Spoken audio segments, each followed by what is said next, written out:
Greetings. I am Dr. Noni Davis, and I am coming to you from St. C Academy. St. C Academy is located here in North Carolina, and we have been around for 30 years as an African centered institution, catering to the needs of African American children and children of African descent, and even those who are from the Caribbean. Um, This is a legacy school. I co-founded the school with my parents, and I am now the chief administrator. And thankfully, I have my daughter, my granddaughter, and several young ladies who are helping me to pass this legacy on to the next generation. Anyway, so I've been continuing this uh, presentation of the Africa Day uh, celebration we had back in October 31st. And this focus today is on the artists. And so this category, um, I felt like artists were important because artists are like have the heartbeat of the culture. They express it be political expression, religious expression, spiritual, I guess that's the same thing, and just the beauty of the culture. And so in Africa, our ancestors left these monumental things. You have these pyramids that were made of limestone. You have the uh, marble statues of rulers, African rulers in ancient Egypt. You've got all this agriculture and architecture that we've talked about. Um, but today I want to focus on artists, and the artists cover the spectrum of um, Africans, African Americans, Africans in the Caribbean, and even those who are also part of Europe. Um, and so my students were led, through this age. My oldest student, I think, is 15 this year. So I had my 15 and 14-year-olds open up each topic. And so this particular topic was opened by a 14-year-old girl. And she had to focus on she introduced the Benin and the blacksmiths of Africa. So we began with blacksmiths, and our ancestors were the first people to smelt iron, and they created furnaces that could achieve temperatures of 2,372 degrees to 2,472 degrees Fahrenheit. Our ancestors began smelting iron as early as 800 BCE with the knot culture. And so I'm going to show some pictures here because it's fascinating. But before we proceed, I wanted to show Ogun, and I think I've shown pictures of Ogun before. So Ogun is the Orisha of iron, and he is associated with technology and the advancement of civilization. He symbolizes iron, war, metalwork, and creativity and destruction. And so anyone who works with metals and advancement of technology, blacksmiths, warriors, and surgeons, and those who are creative are with specifically metalworks is usually associated with Oshun. And so I wanted to show some of the. Okay, wait a minute. Let me see. How can I do it? Wait. I'm going to go back to artist. And the artist. So this was some of the metalwork that they had. These are knives. These are Ogun metalwork that was found in Benin. And this is wow, look at that hatchet with the intricate details on. I mean, this was African metalwork. These are just a few samples. But Africans carried these skills with them during the Ma'afa and throughout the South, and applied these skills to ironsmithing or blacksmithing. And so we know that wherever you saw blacksmithing, even here at Stagville in the plantation here, the blacksmiths were all Black people, and they had their own forging space down away from the plantation. on the edge of the plantation, away from the housing. And so, uh, even as early, I mean, as late as the 1800s, these people working independently, they were asked to do whatever they needed to do, and horseshoes, metalwork for the doors, for the fences, all of that kind of stuff, and they were pretty independent, like I said. So our African ancestors in Nigeria and Benin were experts in creating metalwork too, and the bronzes of Benin are were exceptional. So the history of the bronzes is really of Benin is really crazy because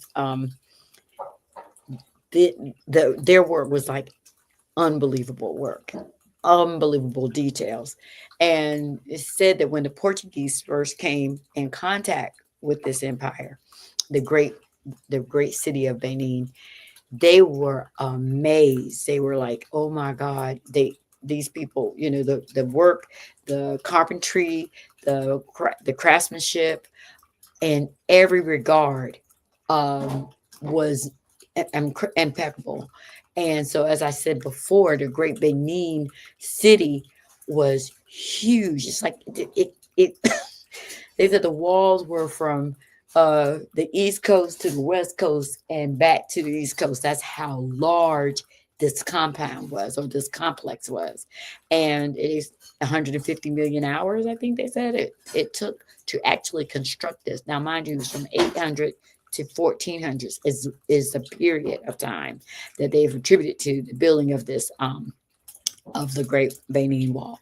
But I wanted to show, because I felt like, okay, I need to have a bronze, because I want to pass this on to my children, my grandchildren, and my great grandchildren. So I purchased a couple, and so just want to show an example of what a Benin bronze is. This thing is so heavy, but I want you to just see the eyes, the lips, the intricate details around the crown here, the mouth, the neck, and then you have all of these other uh, figures around the bottom. You see how decorative it is. It is so heavy. There's a leopard, and on the other side, oh, it's so heavy. You have another one, and I think on the back. Let me see. Can I show you the back? Now turn up my picture. And there's a symbol, and it looks like an Adinker symbol too. But just the magnificence of this work. And imagine, they were doing this in the 800s. And I don't even have, my piece is not even that exquisite, but I have two, one for the man and one for the woman, of the woman. But this was the artwork. And it's important for our children to see this work too, because they're thinking a lot of times, oh, yeah, we made we painted something, oh yeah, we did some clay, oh yeah, we did this. But these were forged and mold, it created molds, and the exactness of these faces was amazing. And of course, that's the reason why when the British came to Benin in 1897, they were like, and burned down the whole city. And these bronzes this is an example of the bronze that they stole, like 900 of them or more from the from Benin, and put them in their museums, and sold them all over the world. But they refused to accept the exceptionality of African work, and African intelligence, and African ingenuity. And so let me destroy it. And by the way, I'm going to call you stupid and uncivilized, but I'm going to take your exceptional work, because I haven't seen anything like it. And that's pretty much what's happening. And unfortunately, some of these Benin statues are being returned. And by the way, I bought this from a Nigerian. I did not buy this off the market. I bought this from somebody who was legitimate. And so now the next artist I wanted to talk about, let's see, and so we started with Benin. We started with blacksmithing, and then we took the parents, the other folks on a journey to see who is it, metalwork Fuller. Okay, and so we're going to come to the United States, and I don't know how many people are familiar with Meadowlark Fuller. So she was born in 1877, to a well-off African American family. She was the youngest child in her family, and she attended the Academy Colorosi, the University of the Arts, and in Pennsylvania. So she's from Philadelphia, Pennsylvania. And while in Paris, so she went to Paris to work. I mean, to when she was 22, to learn more about the arts. And as you can see, she was pretty privileged at this time. So that would have been in the 1890s, 18 almost 1900 when she went there. Um, Oh, another fun fact. Her mother was from Portsmouth, Virginia. Her grandmother was from Portsmouth, Virginia. And she was a freedman who married this white British guy. And that was a whole thing because I think he was rejected by his whole family and, dishonored. But he married this woman and had children with her. But he was from Portsmouth, Virginia. And the reason why that was significant to me is because my mom's family's from Portsmouth, Virginia. But anyway, so she went to school in France and oh, I don't think this is. Oh, this is not the best picture of that I could have gotten of her. But she's the one that made this beautiful sculpture. Again, another person who was doing sculptures, and while she was in Paris, and so or when she came back. I don't know. I can't remember when she wrote it. But what's interesting about her is that she went to France, and I was born in France, and but was not allowed. She when she left, she thought she was going to be at a house with the other American girls, and when they saw her, they're like, no, no, no, no, no. So they made it very uncomfortable for her. She had to move from place to place to place to find somewhere to live. But she didn't let it stop her. She said, you know what? I'm going to continue to do this work. And thankfully, because she did not give up, did not go back home, she decided to stay. And she became a prominently known artist um, in France. And the very house that rejected her, the very house for American girls that was an artistic, for a haven for these young women, her own work was actually presented there. So she got her comeback. And she came back. She was commissioned by the United States government in 1907 to create 13 dioramas of the history of Black Americans, and she did. And this was done in Norfolk, Virginia, which is down the street from my family's house and family's community in Portsmouth. And she had to create 130 plaster figurines that of African American life from enslavement up until 1907. And what was interesting is that they said, instead of following the same presentation as these former artists, white artists were always making Africans look like they were, weak and in this conciliatory position. She gave them their humanity. Her figurines express intelligence, humanity, dignity of Black Americans. And so that was Meta Ward Fuller. But then we also presented Lois Mailou Jones. Now, Lois Mailou Jones is one of my favorite people. There she is. She's an elder too. So Mama Jones attended Boston School of Arts. She was born in 1905.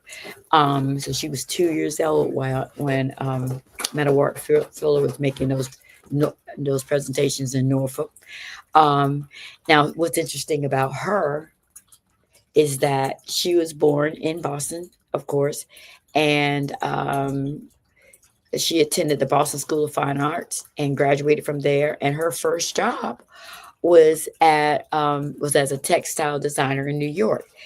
Later, she came to Palmer Memorial Institute, which is located between Burlington, North Carolina, here in North Carolina, and Greensboro. And she created the art department there. And she also coached basketball and played the church piano. And so she was just an amazing talent. She did folk dancing with these people. And then later on, she was asked to join Howard University staff, and joined the art department there. But she also traveled to Paris, and when she went to Paris, this is when some of you may have seen this one before, Les Fetishes. This is one of her art pieces that she did in 1938, I believe.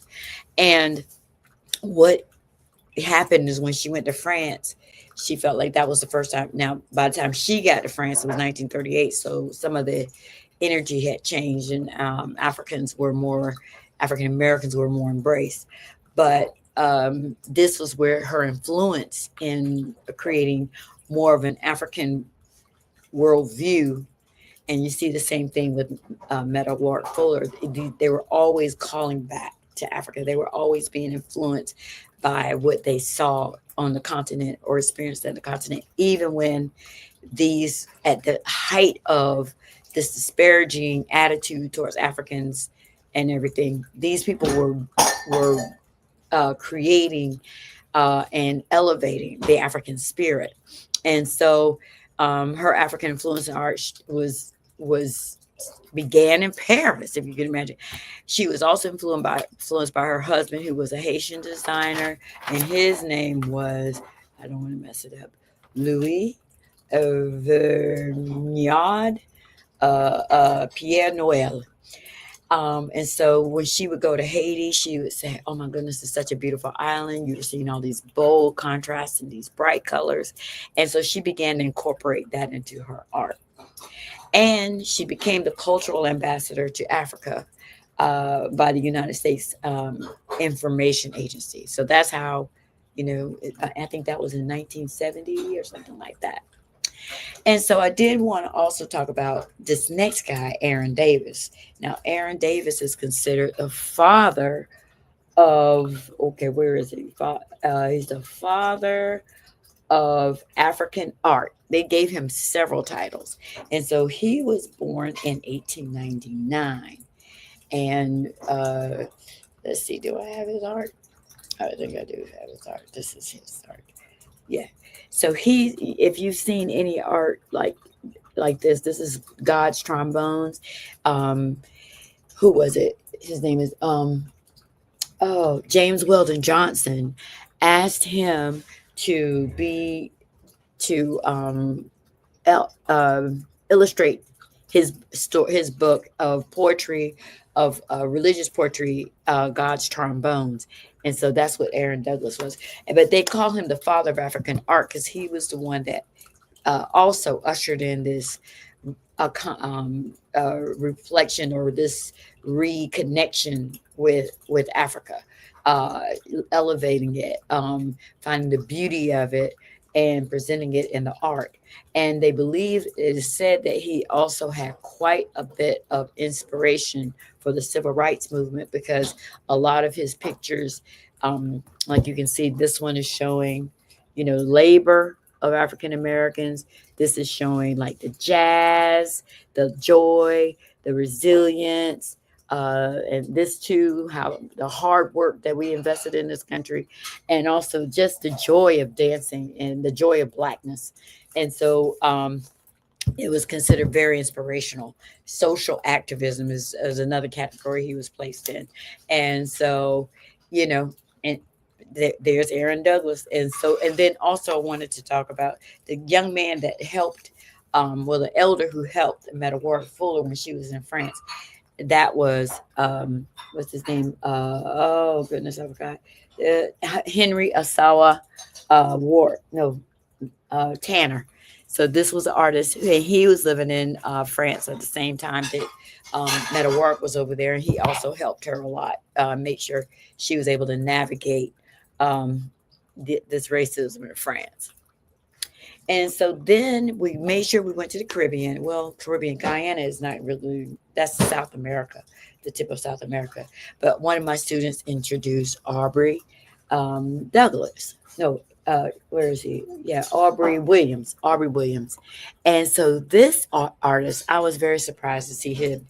I didn't know about him, but he was one of the subjects that we have for this particular thing. So he's from Guyana, which is the northern part of South America. And they said that he demonstrated a talent for art when he was 3 years old. And by the time he was 12, he was working for the working people's art class. He was enrolled in that class with older people, the youngest person in there. But when he went to school and became an agronomist, and an agronomist is a person who works with the soil, makes sure it does manages crops and those sort of things. So he had to work among the Warao people, and when he got with them, that's when his interest peaked in the Olmec civilization and the Mayan civilization, and his art became an expression of those two. And so I want to show you a picture of the Olmec. Okay, and everybody said knows that these are black people, right? You know what I'm saying? Okay. And then now this is a picture of the Mayan art. And so I was like, yeah, that look Native American. And when you look at the Olmec head, you see African. And so I'm not gonna say anything else about that. Y'all can figure that out. What am I saying? Anyway, so he was fascinated. And so one of his actual paintings, oh no, do I not have his painting up here? Oh wow, so his painting must not have, I may not have gotten it. I thought I had it in my group of pictures. But anyway, but his art was merged, blended those two areas of art. Let me see if I can find it real quick. Aubrey, delete. Aubrey Williams. There he is, Aubrey Williams. And which one was it that I had picked for this particular thing? I think it was. This is a sample of his art. It's very colorful. And so he's merging all of those images into one piece, and that's his gallery. And he lives in Europe. He moved to England, so that was his thing. But there was another one that I really liked that showed both the Olmec and the with the this is it. I think this is the one. Okay, it's taking a moment to come up. But in the meantime, what I want to do is also share what. Okay, I can just show it this way. So this one right here on the edge. So you've got the Mayan and the Olmec collaboration, and that's what it's called, Olmec Maya. So I was like, okay. So it's always interesting to see what is out there, and how people were merging these two cultures. And so then we went to Harriet Powers. Now, the reason why I liked Harriet Powers so much is because she was born in 1837 in Clark County, Georgia. And she was a quilter. And when you go to the Hayti, there's always a display of quilts. And I love quilts. And so what's interesting about her, this is a self-portrait. Imagine this is 1837 and she made a portrait of herself sewing. And this is another quilt that she created. And her quilts were like patchwork storybook kind of presentations, where she would, like she had a lot of astrological things going on. You got the sun, the stars. She had a lot of religious, biblical stories. There was a lot of folklore attached. And I'm trying to think that we have another one for her. And one of the things that was noted about hers, this is from Benin. So people were recently looked at her work and said, wait a minute, her work is similar to to what the people of Benin were doing. This is Dahomey. And so she's taking pieces, making her own appliques, and I make quilts, and I create my own appliques too. So I was very intrigued by her. This is another one of her quilts. And unfortunately, there are only like two quilts of hers that still exist. But yes, but that's Harriet Powers. And then the next group of artists I wanted to talk about were two African young men. Abdullah, let me just make sure I went through everybody. Yeah. All right. So Abdullah Laye Jarasubo of Ivory Coast, and the other guy was, oh wait, El Anatui. Yeah, El Anatui. So here are pictures of these down. So I brought it right back to Africa. We went through the Caribbean. We went through just a little bit of Africa. We saw African Americans. And so we're going to end it right back with the continent. And so these young men, this is uh, Abdoulaye Jara Suba of Ivory Coast.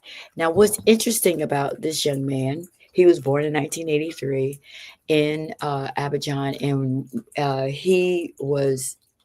he lived in the village, and he was like, I really want to be an artist. So he moved to Abidjan and enrolled and was accepted into an art school in uh, at the age of 15. Unfortunately, a war broke out between presidential elections. You know, people were accused of fraudulently voting and all kinds of insanity. And it was like a little civil war. He said that he would hide in the basement. Many people ran away and left the city, but this young man said, I'm staying and I'm not leaving. And he said that it was nothing to hear bullets whizzing through his building while he was in the midst of his work.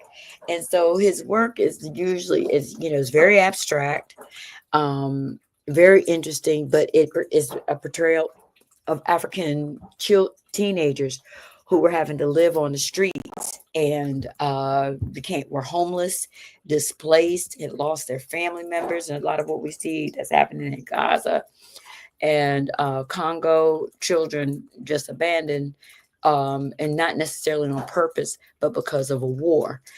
But today he is, his work has been displayed in Boston, in the United States, New York, and in Europe. But now he has returned back to Abidjan. And so the final, Ivory Coast. So the final young man or old elder that I was going to talk about is El Anatsui, and he is from Ghana. Al, where are you, Al? There you go, Al Anatsui. And so what he does, you can see there's a beautiful work behind him. All of this is made from recycled goods. He um, was a victim of he's a Ghanaian sculptor who uses recycled materials to create his art.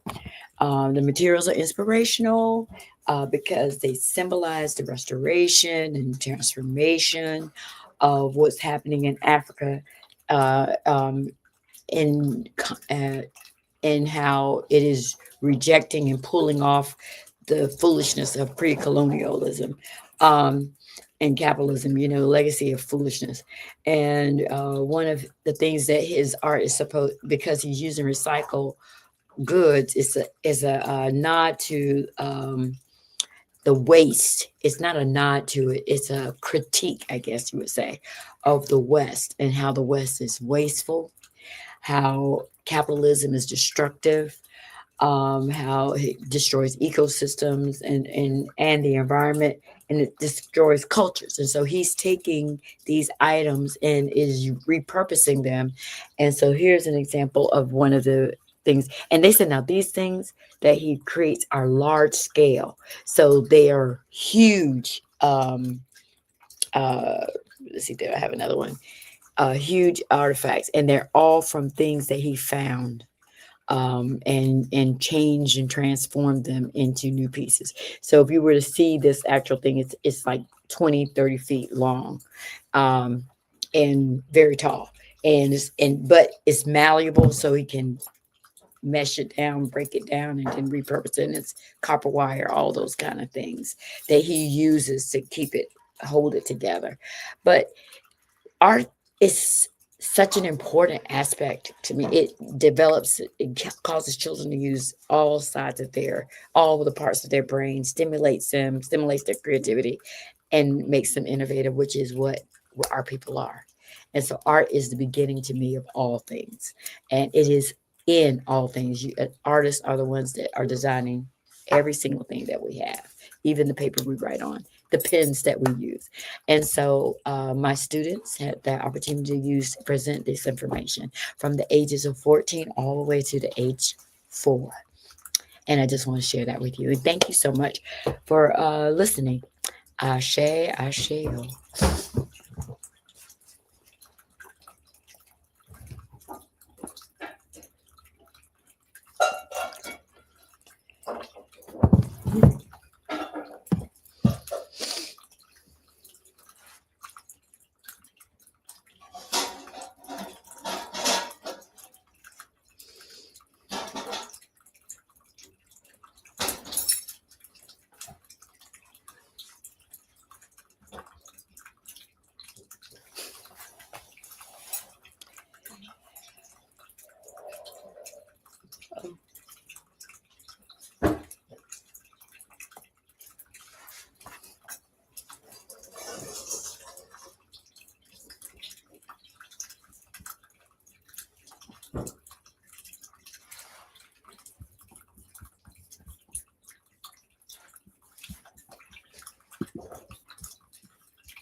If you're talking, they will hear you. We all want our kids to grow up safe and healthy, so we show them how. And we tell them with honest conversations that let them know what we expect. Not just one time, but every chance we get. That's especially important when it comes to alcohol and other drugs. Kids not only need to know the dangers and how to avoid them, they need to hear it often from you. And when it comes to pain medications, opioids, they need to know that they should never be taken without a prescription and never shared with friends or family. It's dangerous and illegal. So talk with your kids and guide them through the challenges of growing up safe and healthy. Because when you talk, they hear you. For more information about talking with your kids about underage use of alcohol and other drugs, visit underagedrinking.samhsa.gov. So talk, they hear you. You can do it if you try.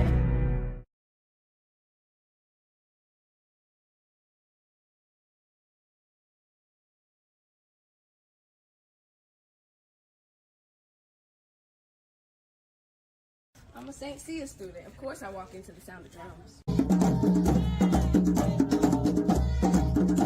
a St. Cia student. Of course I know my mother.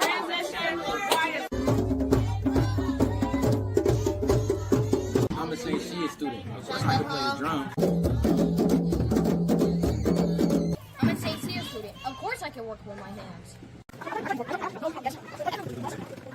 I'm a St. Cia student.